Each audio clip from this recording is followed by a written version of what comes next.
Bienvenue dans le royaume intérieur, je suis votre hôte Julie Deka. La loi et la promesse par Neville Goddard, chapitre 12, les attitudes. Traduction et narration par Julie Deka. Les attitudes. Les choses mentales sont seules réelles. Ce que l'on appelle corporel, personne ne connaît son lieu de résidence. C'est un faux et son existence une imposture. Où est l'existence hors de l'esprit ou de la pensée? Où est-elle si ce n'est dans l'esprit d'un fou? Black. La mémoire, bien que défectueuse, répond à la demande de similitude. Si nous nous souvenons d'un autre tel que nous l'avons connu, nous le recréons dans cette image et le passé sera reconnu dans le présent. L'imagination crée la réalité. S'il est possible de l'améliorer, nous devrions le reconstruire avec un nouveau contenu. Le visualiser tel que nous voudrions qu'il soit, plutôt que de lui faire porter le fardeau de notre souvenir de lui. Wow! Tout ce qu'il est possible de croire est une image de la vérité. Black.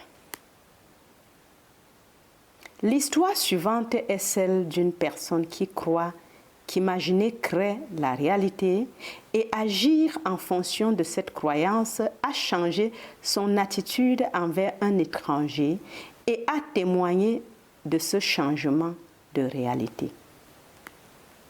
Il y a plus de 20 ans, alors que j'étais un garçon de ferme vert nouvellement arrivé à Boston pour y suivre des cours, un mendiant m'a demandé de l'argent pour un repas. Bien que l'argent que j'avais soit pitoyablement insuffisant pour mes propres besoins, je lui ai donné ce qui était dans ma poche. Quelques heures plus tard, le même homme, cette fois-ci, titubant et ivre, m'a arrêté à nouveau et m'a demandé de l'argent. J'étais tellement outrée de penser que l'argent que je pouvais si difficilement me permettre avait été utilisé à cette fin que je me suis engagée solennellement à ne plus jamais écouter la supplique d'un mendiant. Au fil des ans, j'ai tenu ma promesse. Mais chaque fois que je refusais quelqu'un, ma conscience me tiraillait. Je me sentais coupable au point de ressentir une douleur aiguë à l'estomac, mais je ne pouvais pas me résoudre à me défaire de ma promesse. Au début de cette année, un homme m'a arrêté alors que je promenais mon chien et m'a demandé de l'argent pour pouvoir manger. Fidèle à mon ancienne promesse, je lui ai refusé. Ses manières étaient gracieuses et il a accepté mon refus. Il a même admiré mon chien et a parlé d'une famille de l'État de New York qu'il connaissait et qui élevait des cockers. Cette fois, ma conscience me piquait vraiment. Alors qu'il poursuivait son chemin, j'ai décidé de refaire cette scène telle que je l'aurais souhaité. Je me suis donc arrêtée dans la rue, j'ai fermé les yeux pendant quelques instants et j'ai joué la scène différemment. Dans mon imagination, le même homme s'est approché de moi, mais cette fois, il a entamé la conversation en admirant mon chien. Après avoir discuté un moment, je lui ai fait dire « Je n'aime pas de demander ça, mais j'ai vraiment besoin de manger quelque chose. J'ai un travail qui commence demain matin, mais je n'ai pas travaillé et ce soir j'ai faim. » J'ai alors fouillé dans ma poche imaginaire, en ai sorti un billet imaginaire de 5 $ et le lui ai donné avec joie. Cet acte imaginaire a immédiatement dissous le sentiment de culpabilité et la douleur. Waouh! Je savais donc que je pouvais accorder à quiconque ce qu'il demandait et par la foi en l'acte imaginaire, consentir à la réalité de son obtention. 4 mois plus tard, alors que je promenais à nouveau mon chien, le même homme s'est approché de moi et a entamé la conversation en admirant mon chien. « Voilà un beau chien », a-t-il dit. « Jeune homme, je ne pense pas que vous vous souvenez de moi. Mais il y a quelque temps, je vous ai demandé de l'argent et vous avez très gentiment dit non. Je dis gentiment car si vous me l'aviez donné, je serais encore en train de vous demander de l'argent. Au lieu de cela, j'ai trouvé un emploi dès le lendemain matin et maintenant je suis sur pied et j'ai à nouveau un peu de respect pour moi-même. » Waouh! Je savais que son emploi était un fait quand je l'ai imaginé cette nuit-là, quelques 4 mois auparavant, mais je ne nierai pas que j'ai éprouvé une immense satisfaction à le voir apparaître en chair et en os pour le confirmer. FB. Je n'ai ni argent ni or, mais je vous donne ce que j'ai. Acte 3, verset 6. Aucun n'est à jeter. Tous doivent être sauvés et notre imagination remodelant la mémoire est le processus par lequel ce salut s'accomplit. Condamner l'homme pour s'être égaré, c'est punir celui qui est déjà puni. Oh, qui devrais-je plaindre si je ne plains pas le pécheur qui s'est égaré? William Blake, Jérusalem. Ce n'est pas ce que l'homme était, mais ce qu'il peut devenir qui devrait être notre activité imaginaire. Ne te souviens-tu pas de la douce Alice Benbolt?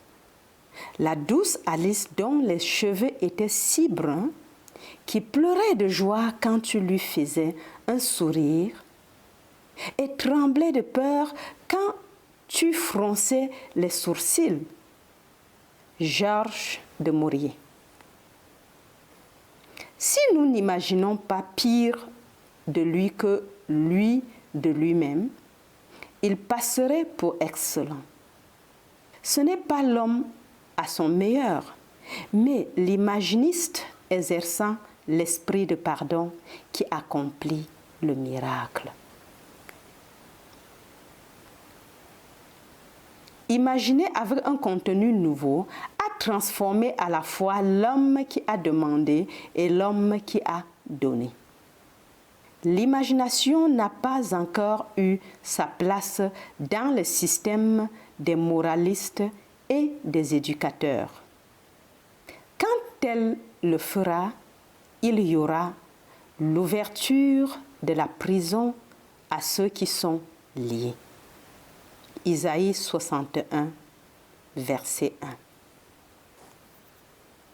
1. Rien n'a d'existence pour nous si ce n'est par le souvenir que nous en avons.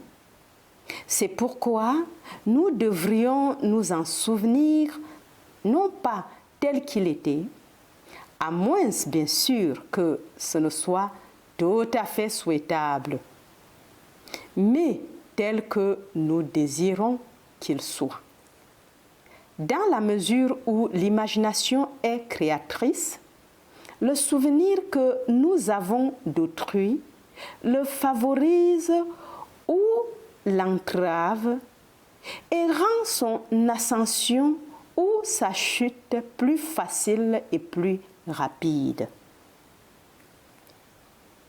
Il n'y a pas de charbon de caractère si mort qu'il ne brille et ne flambe pas si on le tourne un peu. L'histoire suivante montre que l'imagination peut créer des bagues, des maris et faire passer les gens en Chine. Waouh! Mon mari, enfant d'un foyer brisé et élevé par des grands-parents adorés, n'a jamais été proche de sa mère, ni elle de lui. Cette femme de 63 ans, divorcée depuis 32 ans, était solitaire et amère, et mes relations avec elle étaient tendues, car j'essayais de rester au milieu. De son propre aveu, son grand désir était de se remarier pour avoir de la compagnie, mais elle croyait que c'était impossible à son âge. Mon mari me disait souvent qu'il espérait qu'elle se remariait et, comme il le disait avec ferveur, qu'elle vivrait peut-être à l'extérieur de la ville. J'avais le même souhait et, comme je le disais, peut-être déménager en Chine. Comme je me méfiais de mes motivations personnelles pour ce souhait, je savais que je devais changer mes sentiments envers elle dans mon drame imaginaire et en même temps lui donner ce qu'elle voulait. J'ai commencé par la voir dans mon imagination comme une personnalité complètement changée. Une femme heureuse, joyeuse, sûre et satisfaite dans une nouvelle relation. Chaque fois que je pensais à elle, je la voyais mentalement comme une nouvelle femme. Environ 3 semaines plus tard, elle est venue chez nous pour une visite en amenant un ami qu'elle avait rencontré plusieurs mois auparavant. L'homme était veuf depuis peu. Il avait son âge, était financièrement à l'aise et avait des enfants adultes et des petits-enfants. Nous l'aimions bien et j'étais ravie car il était évident qu'il s'appréciait. Mais mon mari pensait toujours que ça était impossible. Pas moi. À partir de ce jour, chaque fois que son image s'élevait dans mon esprit, je la voyais tendre sa main gauche vers moi et j'admirais la bague qu'elle portait au doigt. 1 mois plus tard, elle et son ami sont venus nous rendre visite et alors que je m'avançais pour les saluer, elle a fièrement tendu sa main gauche. La bague était à son doigt. Waouh! 2 semaines plus tard, elle s'est mariée. Et nous ne l'avons pas revue depuis. Elle vit dans une maison toute neuve, à l'extérieur de la ville. Et comme son nouveau mari n'aime pas faire le long trajet jusqu'à notre maison, elle aurait aussi bien pu déménager en Chine. JB. Waouh! Il y a une grande différence entre la volonté de résister à une activité et la décision de la changer. Celui qui change une activité agit, alors que celui qui résiste à une activité réagit. L'un crée, l'autre perpétue. Waouh! Rien n'est réel au-delà des modèles imaginatifs que nous en faisons. La mémoire, pas moins que le désir, ressemble à une rêverie. Pourquoi en faire un cauchemar? L'homme ne peut pardonner que s'il traite la mémoire comme un rêve éveillé et la façonne selon le désir de son cœur. RK a appris que nous pouvons priver les autres de leur capacité par notre attitude à leur égard. Il a changé son attitude et a ainsi changé un fait. Je ne suis pas un prêteur d'argent et je ne suis pas non plus dans le domaine des investissements en tant que tel, mais un ami et une connaissance du monde des affaires est venu me voir pour obtenir un prêt important afin d'agrandir son usine. En raison de l'amitié personnelle, j'ai accordé le prêt à un taux d'intérêt raisonnable et j'ai donné à mon ami le droit de le renouveler au bout d'un an. À l'expiration de la première année, il était en retard dans le paiement de ses intérêts et a demandé une prolongation de 30 jours de la note. J'ai accédé à cette demande. Mais au bout de 30 jours, il n'était toujours pas en mesure d'honorer la note et a demandé une prolongation supplémentaire. Comme je l'ai déjà dit, je n'ai pas pour mission de prêter de l'argent. Dans les 20 jours, j'avais besoin du paiement intégral du prêt pour faire face à mes propres dettes. Mais j'ai consenti une nouvelle fois à prolonger la note, bien que mon propre crédit soit maintenant sérieusement menacé. La chose naturelle à faire était d'exercer une pression juridique pour recouvrer la somme due, et il y a quelques années, c'est ce que j'aurais fait. Au lieu de cela, je me suis souvenu de votre avertissement. Ne pas priver les autres de leur capacité, et j'ai réalisé que j'avais privé mon ami de sa capacité à payer ce qu'il devait.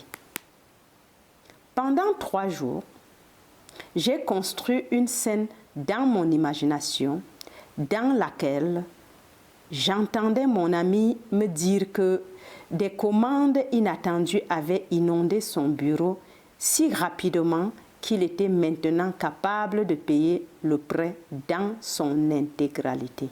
Waouh! Le 4e jour, j'ai reçu un appel téléphonique de sa part. Il m'a dit que, parce qu'il appelait un miracle, il avait reçu tellement de commandes et des grosses qu'il était maintenant à mesure de rembourser mon prêt, y compris tous les intérêts dus, et en fait, il venait de m'envoyer un chèque pour le montant total. RK. Waouh! Encore. Le 4e jour, j'ai reçu un appel téléphonique de sa part. Il m'a dit que, parce qu'il l'appelait un miracle, il avait reçu tellement de commandes et de grosses qu'il était maintenant en mesure de rembourser mon prêt, y compris tous les intérêts dus, et en fait, il venait de m'envoyer un chèque pour le montant total. RK. Il n'y a rien de plus fondamental pour le secret de l'imagination que la distinction entre l'imagination et l'état imaginé. Les choses mentales sont seules réelles. Toute chose possible à croire est une image de la vérité. William Blake. Waouh, waouh, waouh.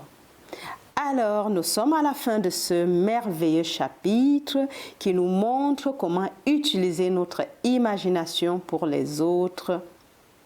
Waouh, waouh. Alors, si tu n'es pas encore abonné et que tu m'écoutes pour la première fois, merci de le faire et en le faisant, n'oublie pas d'activer la cloche de notification afin d'être avisé automatiquement lors de mes prochaines publications. Merci également de m'avoir écouté jusqu'à la fin et je vous aime très fort et jusqu'à la prochaine. C'était Julie Descartes. Bye bye.